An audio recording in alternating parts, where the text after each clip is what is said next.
All right, so when planning out my year, the things that I do is I first make sure I'm in comfy spot. Today is on the couch with my comfy blanket.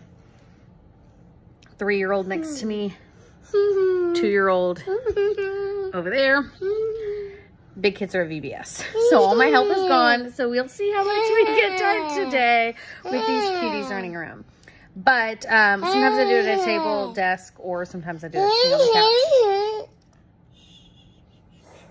Okay, so with Ambleside Online, I pull up my Ambleside Online. I pull up the year, so we're year 8. I have the book list on my computer. I have the PDF 12-week chart. Actually, it's technically 36 weeks, but 12 weeks at a time, right, for the different terms. I have a 60-day schedule that I like to use. I've shared it before on the Facebook Ambleside page. It was not something I originally created. A couple other moms created it, or one other mom maybe, and I think then Wendy also played a role in helping with it. Let me look so I can say the name. Carrie Osborne. Carrie Osborne, I believe, created them, and then Wendy Capehart helped in the later years with it. So there's actually through year 5 on there of the 60-day schedule. Basically, they take the 12-week schedule and 5 days a week makes 60 days. Okay, please don't run into my hair. You're tangling my hair.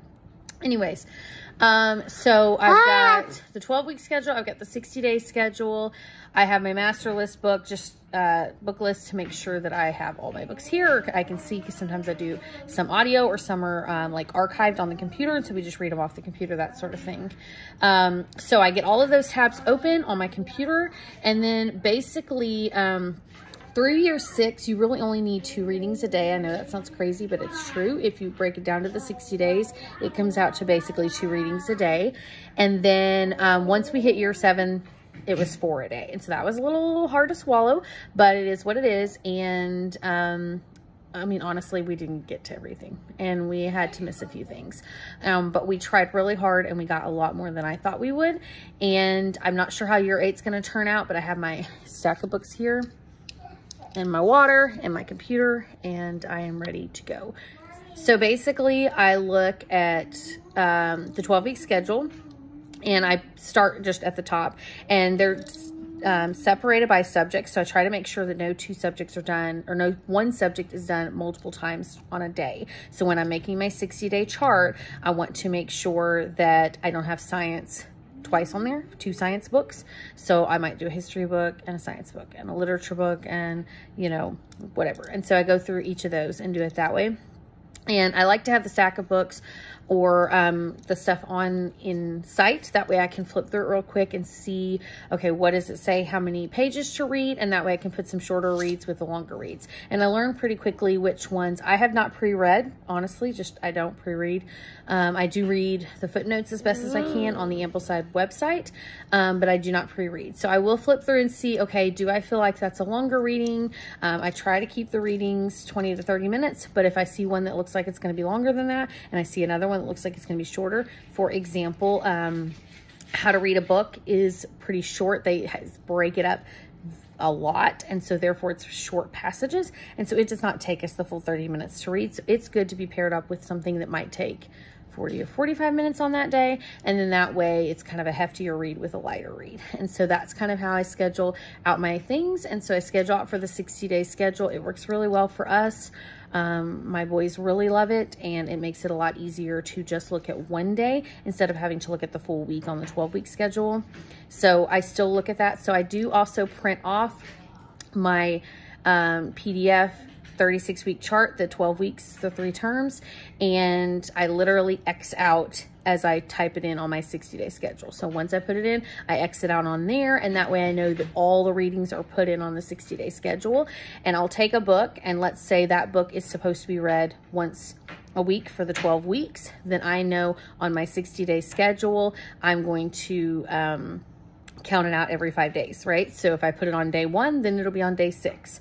And then I count it 5 days and put it on the next day and so forth. And so that's the easiest way to get through it as quickly as possible when I'm making my own schedules. I really enjoy making these schedules. I do also share them. So if you're like, hey, this is totally not my jam, you can go on the Facebook website and you can find other people that have shared their 60-day schedules. And then I've also shared mine up to, I'm now doing year 8. I do it as I go. So I'm year 8, term 1 right now. So I won't be doing term 2 or 3 until later this year. So that's how I roll. So here we go.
That's a wrap. I just finished. Technically, I started about 11 a.m. and it's almost 5:30. But in the midst of that, we had some of this. We had lunch. We had snack. You know, just a mixture of all kinds of things. So it wasn't just this the whole time. But it's like me really making sure on the books and checking in and trying to figure out where they would fit best and figuring out if I should read them and reading kind of the footnotes and the Ambleside page. I'm still going to do some more. Obviously that sounds a little daunting and like a lot, but I enjoy it. And I want to know what we're planning for, you know, and if I was a public school teacher, I'd be spending substantial hours preparing everything, right? So anyways, yes, so that is all, just being totally transparent. Clocked in 6.5 hours, but not really, because as you can see, I've moved into my office at this point because my computer died, and I wasn't doing it the whole time because I was up and down with kids and doing all kinds of stuff in between there, and so we had a break in between it. So all the kids are home now, so it's loud and crazy, but I've got my year 7 schedule done. I think I was gonna try to turn it around here. I don't know if you can see that or not. I said year 7, I meant year 8. So I have my year 8 term 1 schedule done. Term 2 and 3 will go a little bit easier because some of the books, you're not wearing a shirt. I'm so sorry. Edit that out. It's legal to walk outside in public without a shirt. I'm gonna share this video. Now all the people are gonna see you.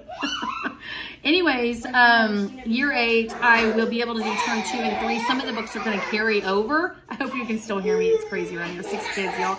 6 kids, if you didn't hear that.